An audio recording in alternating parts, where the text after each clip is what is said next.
नमस्कार दोस्तों। कार्बन और उसके यौगिक के टॉपिक में लास्ट टाइम में आपने एल्केन, एल्कीन और एल्काइन उसके नामकरण किस प्रकार से दिए गए हैं और जो उनके नियम हैं उनको भी अच्छे से आपने जाना था। आज देखिए कार्बन के अपरूप, बहुत ही महत्वपूर्ण टॉपिक है आज का, और इसमें से 100% प्रश्न आने की संभावना है, तो इसलिए आप अच्छे से इसको देखें। किसी तत्व के दो या दो से अधिक रूप जो गुण धर्मों में एक दूसरे से पर्याप्त भिन्न होते हैं वो क्या कहलाते हैं? अपरूप कहलाते हैं। कोई भी तत्व उसके दो या दो से अधिक रूपों जो गुण धर्मों में एक दूसरे से क्या है? पर्याप्त भिन्न, तथा इस गुण को कहते हैं अपरूपता। प्रकृति में कार्बन तत्व विविध रूपों में पाया जाता है जिनके भौतिक गुण भिन्न भिन्न होते हैं, जैसे हीरा, ग्रेफाइट, फुलरीन इत्यादि। ये सभी कार्बन परमाणुओं के बने होते हैं। कार्बन परमाणुओं के परस्पर आबंधन के तरीकों के आधार पर ही इनमें अंतर होता है। तो ये हीरा है, चाहे ग्रेफाइट हो, फुलरीन हो, ये सभी कार्बन के परमाणुओं से बने होते हैं, और इनमें कार्बन के जो परमाणु हैं वो आपस में बंध के द्वारा जुड़े रहते हैं, और इन्हीं के आधार पर इनमें अंतर भी देखने को मिलता है। देखिए, एक सारणी है। कार्बन के अपरूपों को हम निम्न अनुसार वर्गीकृत कर सकते हैं। एक है क्रिस्टलीय अपरूप और एक अक्रिस्टलीय अपरूप। वह अपरूप जिसमें कार्बन परमाणु एक निश्चित व्यवस्था में व्यवस्थित रहते हुए एक निश्चित ज्यामिति से निश्चित बंध कोण का निर्माण करते हैं, क्रिस्टलीय अपरूप कहलाते हैं। कार्बन परमाणु क्या है? एक निश्चित व्यवस्था में व्यवस्थित रहते हुए एक निश्चित ज्यामिति से और निश्चित ही बंध कोण। ये नहीं कि जैसे कार्बन एक इधर ऐसे जुड़ा है तो एक की लंबाई ये हो जाएगी, इस प्रकार से नहीं। जो बंध कोण है उसका मान भी क्या होगा? निश्चित होगा। जैसे इसका बंध कोण 8 डिग्री है तो इसका भी कितना रहेगा? 8 डिग्री, निश्चित ज्यामिति। और क्रिस्टलीय अपरूप में आपके आते हैं हीरा, ग्रेफाइट, फुलरीन। अक्रिस्टलीय में आते हैं कोल, कोक, कास्ट चारकोल, जंतु चारकोल, काजल और गैस कार्बन। ये कुछ उदाहरण हैं इनके, तो इनको आप अच्छे से ध्यान में रखेंगे। कार्बन को दो भागों में, जो अपरूप हैं उनके आधार पर दो भागों में डिवाइड किया जा सकता है, क्रिस्टलीय और अक्रिस्टलीय। आगे देखिए, इसमें क्रिस्टलीय अपरूप में आपका पहला है हीरा। ये हीरे की संरचना है। हीरे में कार्बन का प्रत्येक कार्बन परमाणु कार्बन के 4 अन्य परमाणुओं के साथ में आबंधित होकर एक दृढ़ त्रिआयामी चतुष्फलकीय संरचना का निर्माण करता है। तो ये यहां पर याद करने योग्य बात है कि त्रिआयामी चतुष्फलकीय संरचना बनती है किसमें? हीरे में। 4 अन्य कार्बन परमाणुओं से ये बंध बनाता है। देखिए, ये कार्बन है, जैसे ये एक इससे जुड़ गया, दूसरा इससे जुड़ गया, और ये तीसरा इससे जुड़ गया। इसी प्रकार से एक अन्य से जुड़ा हुआ है, तो ये 4 से जुड़ा हुआ है प्रत्येक। जैसे ये देखिए, एक ये रहा, दूसरा ये, तीसरा ये, और ये 2 से जुड़ गया, और तीसरा ये, और चौथा ये। इस प्रकार से यानी एक कार्बन परमाणु अन्य 4 से जुड़ा हुआ रहता है इस स्ट्रक्चर में। ये कार्बन है, ये कार्बन, ये कार्बन और ये कार्बन। तो इसको कहते हैं त्रिआयामी चतुष्फलकीय संरचना। यह कार्बन का अति शुद्ध रूप है। इसमें कार्बन कार्बन के मध्य बंध दूरी 1.54 एंगस्ट्रॉन होती है।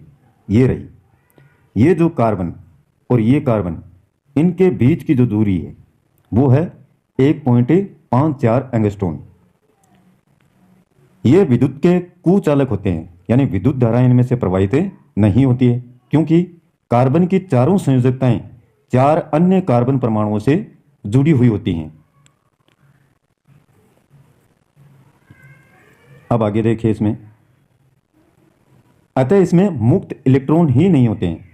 अब 4 कार्बन परमाणुओं से जुड़ी हुई है। एक बॉन्ड में, जैसे ये 4 हो गए बॉन्ड, सिंगल बॉन्ड है।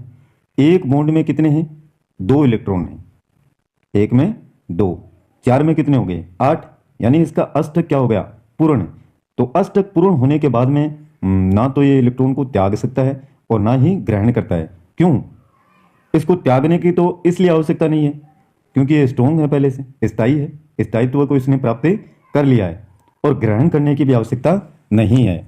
इसलिए इस पर किसी प्रकार का जो है विद्युत धारा है वो प्रवाहित नहीं होती है। इसीलिए इसको कहा जाता है कुचालक।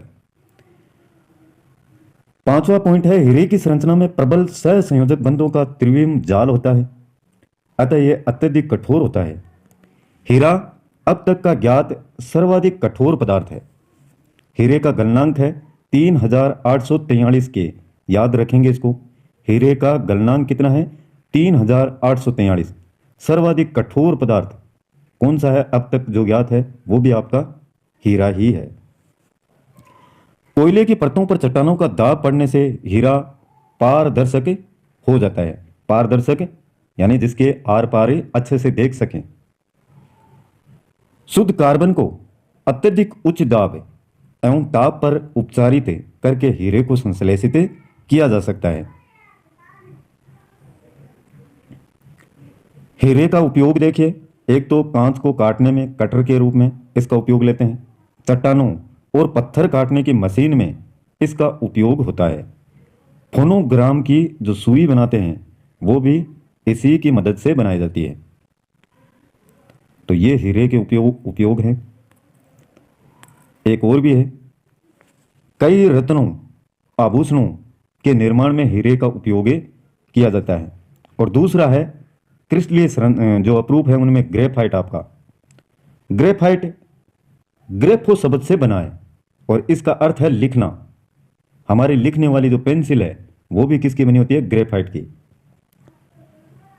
ग्रेफाइट में कार्बन का प्रत्येक परमाणु कार्बन के 3 अन्य परमाणुओं के साथ एक ही तल में बंध बनाते हुए षटकोणीय वलय संरचना बनाते हैं।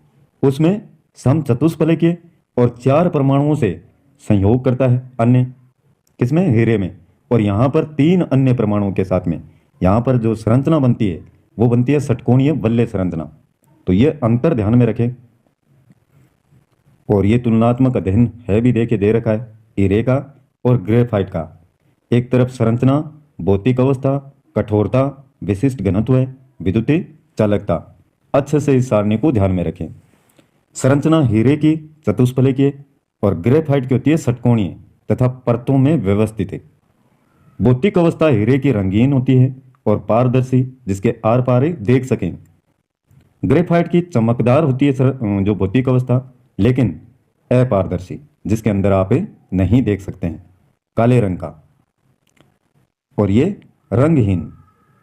कठोरता सर्वाधिक कठोर है आपका हीरा। ये मुलायम एवं चिकना होता है ग्रेफाइट। विशिष्ट घनत्व है हीरे का 3.51 और ग्रेफाइट का होता है 2.25। विद्युत चालकता यानी विद्युत धारा इसमें प्रवाहित हो सकती है या नहीं, हीरे में नहीं, और ग्रेफाइट में से प्रवाहित की जा सकती है, इसलिए विद्युत का सुचालक कहलाता है। अब देखिए, ग्रेफाइट में एक बंध द्विबंधी होता है जिसमें कार्बन की संयोजकता पूरी होती है। अब देखिए, सी और ये अन्य परमाणु इससे जुड़े हुए हैं, तो एक इसमें क्या होगा? द्विबंध। ये 4 इलेक्ट्रॉन और 4 ये इलेक्ट्रॉन। एक बॉन्ड में 2 इलेक्ट्रॉन, तो 2 में कितने हो गए? 4 ये हो गए और 4 ये। इस प्रकार से ये अष्टक को पूर्ण करता है। तो इसमें एक बंध क्या होगा? द्विबंध। ग्रेफाइट की संरचना में षटकोणीय तल एक दूसरे के ऊपर व्यवस्थित होकर परत संरचना का निर्माण करते हैं। 2 परतों के मध्य दुर्बल बंध होने तथा उनके मध्य दूरी अधिक होने से एक परत दूसरी परत पर फिसल सकती है। यही कारण है कि ग्रेफाइट को शुष्क स्नेह के रूप में प्रयुक्त करते हैं। मुक्त इलेक्ट्रॉनों की उपस्थिति एवं 2 परतों के मध्य उपस्थित स्थान के कारण ग्रेफाइट विद्युत का सुचालक होता है। यह संरचना है, देखिए ऐसे लगता है जैसे एक दूसरे के ऊपर प्लेटें रखी हुई हों, इस प्रकार से। ग्रेफाइट काले धूसर रंग का मुलायम पदार्थ होता है। ये जो इनके बीच की दूरी है कार्बन के, ये है 340 पीएम, ये ध्यान में रखें। और इनके बीच में ये है 141.5 पीएम।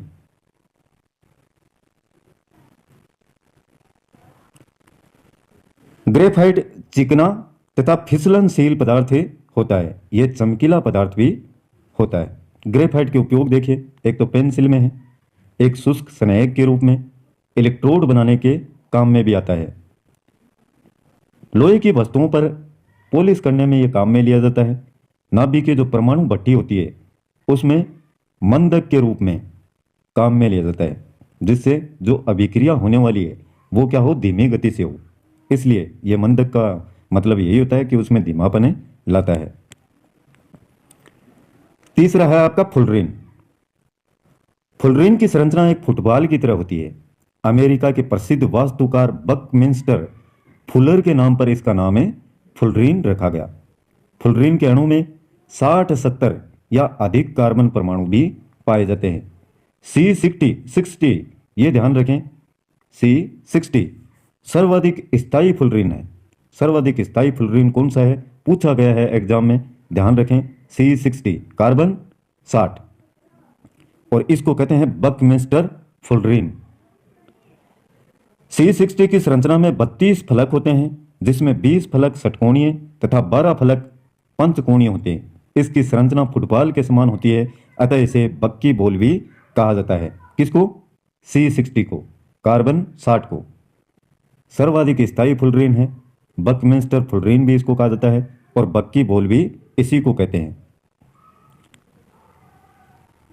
छठा पॉइंट है इसमें, C60 विद्युत का कुचालक होता है। विद्युत धारा इसमें से प्रवाहित नहीं की जा सकती है, और इसमें कार्बन कार्बन बंध लंबाई, कार्बन कार्बन बंध लंबाई, ये कार्बन के बीच में जो ये लंबाई है, बंध लंबाई, ये होती है 1.40 एंगस्ट्रॉम। फुलरीन गोल गुमंद के समान लगते हैं, गोल गुमंद के समान। यह फुलरीन की संरचना है, और इसके उपयोग देखिए, फुटबॉल की तरह ये नजर आएगा आपको देखने पर। इसके उपयोग हैं प्राकृतिक गैस के शुद्धिकरण में, आणविक बेयरिंग में, उच्च ताप पर अति चालक होने के कारण तकनीकी रूप से यह कार्बन का महत्वपूर्ण अपरूप है। तो आज प्रिय दोस्तों पढ़ेंगे इतना ही। बाकी दैनिक जीवन में उपयोगी कुछ महत्वपूर्ण कार्बनिक यौगिक हैं, ये भी बहुत इंपॉर्टेंट हैं आपके लिए। और कल इस टॉपिक के साथ में ये पूरा चैप्टर आपका समाप्त हो जाएगा, कल ही हो जाएगा। और फिर जो चैप्टर 2 है इसका आपका टेस्ट भी होगा। जिस प्रकार से परमाणु और अणु का टेस्ट लिया गया है उसी प्रकार से एक बड़ा पेपर इस पर भी बनेगा। आज का वीडियो पसंद आए तो लाइक कीजिएगा, और अपने मित्रों के साथ में लगातार शेयर करते रहें, चाहे व्हाट्सएप पर हो, फेसबुक पर हो, जिससे ज़्यादा से ज़्यादा विद्यार्थी जुड़ सकें और हमारी भी थोड़ी रुचि है वो बढ़ सके। आज के लिए बस इतना ही। कल फिर मिलते हैं एक नए वीडियो, नए टॉपिक और नई जानकारी के साथ में।